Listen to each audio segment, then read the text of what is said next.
আসসালামু আলাইকুম। আশা করছি সকলেই ভালো আছেন।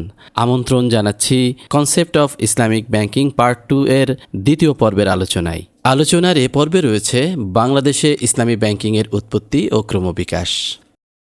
বাংলাদেশ বিশ্বের তৃতীয় বৃহত্তম মুসলিম দেশ, যার 90% নাগরিক মুসলিম। ইসলামী নীতির ভিত্তিতে ব্যাংকিং ব্যবস্থা পরিচালনার জন্য জনগণের আশা ও আকাঙ্ক্ষা বাস্তবে রূপ নেয় 1978 সালে সেনেগালের রাজধানী ডাকারে অনুষ্ঠিত মুসলিম দেশসমূহের পররাষ্ট্রমন্ত্রীদের বৈঠকে ওআইসি তাদের নিজস্ব একটি পৃথক ব্যাংকিং ব্যবস্থা গড়ে তোলার সুপারিশের পর।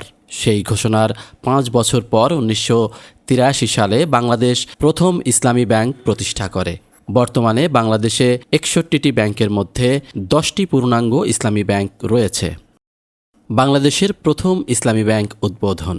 বহুমাত্রিক দীর্ঘ প্রচেষ্টার ফসলরূপে 1983 সালের 30 মার্চ দক্ষিণ পূর্ব এশিয়ার প্রথম সুদমুক্ত ব্যাংক ইসলামী ব্যাংক বাংলাদেশ লিমিটেড প্রতিষ্ঠিত হয়। আইডিবি সহ মধ্যপ্রাচ্যের 11টি ব্যাংক, আর্থিক প্রতিষ্ঠান ও সরকারি সংস্থা এবং সৌদি আরবের 2জন বিশিষ্ট ব্যক্তিত্ব বাংলাদেশে ইসলামী ব্যাংক প্রতিষ্ঠায় উদ্যোক্তারূপে এগিয়ে আসেন। 1983 সালের 28 মার্চ পর্যন্ত international Islami bank of Dhaka limited নামে বাংলাদেশের প্রথম ইসলামী ব্যাংকের প্রস্তুতিমূলক কাজ করা হয় এবং এই নামেই তখন পর্যন্ত ব্যাংকের সাইনবোর্ড ও প্রচার পুস্তিকা ব্যবহার করা হয়। আলহাজ মফিজুর রহমান 29 মার্চ পর্যন্ত ব্যাংকের প্রকল্প পরিচালক ছিলেন। এরপর এই ব্যাংক ইসলামী ব্যাংক বাংলাদেশ লিমিটেড নামে কার্যক্রম শুরু করে। ব্যাংকের একটি চমৎকার মনোগ্রাম তৈরি করে দেন দেশের খ্যাতিমান শিল্পী ও ক্যালিওগ্রাফার সবিহুল আলম। 1983 সালের 30 মার্চ বুধবার সকাল 9টায় অনড়ম্বর পরিবেশে লাইসেন্সের শর্ত পূরণের জন্য 75 নম্বর মতিঝিল বাণিজ্যিক এলাকায় ব্যাংকের রেজিস্টার্ড অফিসে ইসলামী ব্যাংক বাংলাদেশ লিমিটেড এর কার্যক্রম উদ্বোধন করা হয়। 30 মার্চ ব্যাংকের অনানুষ্ঠানিক উদ্বোধনী দিনে 48টি হিসাব খোলা হয় এবং তাতে জমার পরিমাণ ছিল 35 লাখ টাকা। ব্যাংকের প্রথম হিসাবটি খোলা হয় ইসলামিক ফাউন্ডেশন বাংলাদেশ এর নামে। ফাউন্ডেশনের মহাপরিচালক AFM ইয়াহিয়া ফাউন্ডেশনের পক্ষে 25 লাখ টাকা জমা দিয়ে বাংলাদেশে ইসলামী শরিয়াহ মোতাবেক প্রতিষ্ঠিত ব্যাংকে আল ওয়াদিয়া নীতির ভিত্তিতে প্রথম হিসাব খোলার ঐতিহাসিক দায়িত্ব পালন করেন। এবার একটু দেখে নেব বাংলাদেশে ইসলামী ব্যাংকিং প্রতিষ্ঠার পথ পরিক্রমা। 1974 সালের আগস্ট মাসে বাংলাদেশ ইসলামী উন্নয়ন ব্যাংক বা আইডিবির চার্টারে স্বাক্ষর করে এবং নিজ দেশে ইসলামী শরিয়া ভিত্তিতে অর্থনীতি ও ব্যাংকিং কার্যক্রম পর্যায়ক্রমে পুনর্গঠনের প্রতিশ্রুতি ব্যক্ত করে। 1976 সালে ঢাকায় ইসলামিক ইকোনমিক রিসার্চ ব্যুরো প্রতিষ্ঠিত হয়, যা বাংলাদেশে ইসলামী ব্যাংকিং প্রতিষ্ঠায় পথিকৃতের ভূমিকা পালন করে। 1978 সালের এপ্রিল মাসে সেনেগালের রাজধানী ডাকারে অনুষ্ঠিত ইসলামী দেশসমূহের পররাষ্ট্রমন্ত্রী সম্মেলনে ইসলামী ব্যাংকের সংজ্ঞা অনুমোদন করা হয়। বাংলাদেশ এ সম্মেলনে সক্রিয়ভাবে অংশ নেয় এবং এ সুপারিশ অনুমোদন করে। 1979 সালের নভেম্বরে সংযুক্ত আরব আমিরাতে নিযুক্ত বাংলাদেশের রাষ্ট্রদূত জনাব মোহাম্মদ মহসিন দুবাই ইসলামী ব্যাংকের অনুরূপ বাংলাদেশে একটি ইসলামী ব্যাংক প্রতিষ্ঠার জন্য পররাষ্ট্র সচিবের কাছে লেখা এক চিঠিতে সুপারিশ করেন। এর পরপরই ডিসেম্বর মাসে অর্থ মন্ত্রণালয়ের ব্যাংকিং উইং বাংলাদেশে ইসলামী ব্যাংক প্রতিষ্ঠার ব্যাপারে বাংলাদেশ ব্যাংকের অভিমত জানতে চায়।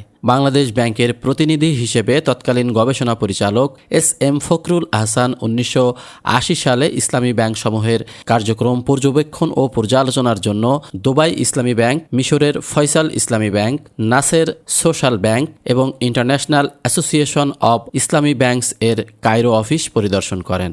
1982 সালে তিনি বাংলাদেশে ইসলামী ব্যাংক প্রতিষ্ঠার সুপারিশ করে একটি প্রতিবেদন পেশ করেন।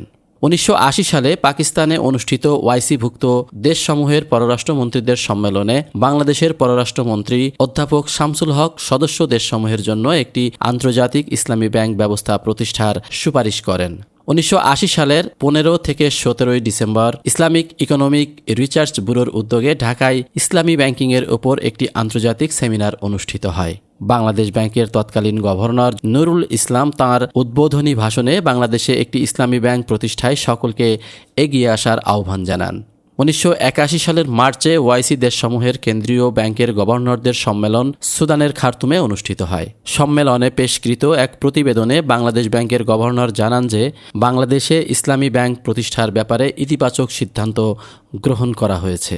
1981 সালের 26 অক্টোবর সোনালী ব্যাংক স্টাফ কলেজে ইসলামী ব্যাংকিংয়ের ওপর মাসব্যাপী আবাসিক প্রশিক্ষণ কোর্স অনুষ্ঠিত হয়। এ কোর্সে বাংলাদেশ ব্যাংক, সকল রাষ্ট্রায়ত্ত ব্যাংক, বিআইবিএম ও প্রস্তাবিত ইন্টারন্যাশনাল ইসলামিক ব্যাংক লিমিটেড, বর্তমানে যা ইসলামী ব্যাংক বাংলাদেশ লিমিটেড, এর 37 জন কর্মকর্তা অংশগ্রহণ করেন। সোনালী ব্যাংক স্টাফ কলেজের তৎকালীন প্রিন্সিপাল এম আজিজুল হক এ ব্যাপারে বিশেষ উদ্যোগী ভূমিকা পালন করেন। 1982 সালের 18 January Bangladesh institute of bank management BIBM এর উদ্যোগে ইসলামী ব্যাংকিং বিষয়ে দ্বিতীয় প্রশিক্ষণ কোর্স অনুষ্ঠিত হয়। 1977 থেকে 1982 সাল পর্যন্ত বিভিন্ন আর্থসামাজিক প্রতিষ্ঠানের উদ্যোগে ইসলামী ব্যাংকিং এর ওপর সেমিনার অনুষ্ঠিত হয়। যে প্রতিষ্ঠানগুলো এর মধ্যে উল্লেখযোগ্য ভূমিকা পালন করে তার মধ্যে রয়েছে Islamic economics research bureau, working group for Islami banking in Bangladesh, Baitush Sharaf Islamic research institute, Islamic foundation Bangladesh ইত্যাদি। ধারাবাহিক এই বহুমাত্রিক প্রচেষ্টার ফসল হিসেবে 1983 সালের 30 মার্চ দক্ষিণ পূর্ব এশিয়ার প্রথম সুদমুক্ত ব্যাংক ইসলামী ব্যাংক বাংলাদেশ লিমিটেড প্রতিষ্ঠা লাভ করে। সুপ্রিয় দর্শক শ্রোতা, এই ছিল concept of Islamic banking part 2 এর সম্পূর্ণ আলোচনা। আলোচনাগুলিতে ধৈর্য ধরে সাথে থাকার জন্য সকলের প্রতি আন্তরিক কৃতজ্ঞতা। দেখা হবে আগামী পর্বে। ততক্ষণ সকলের সুস্বাস্থ্য কামনায় আজকের মতো বিদায় নিচ্ছি। আল্লাহ হাফেজ।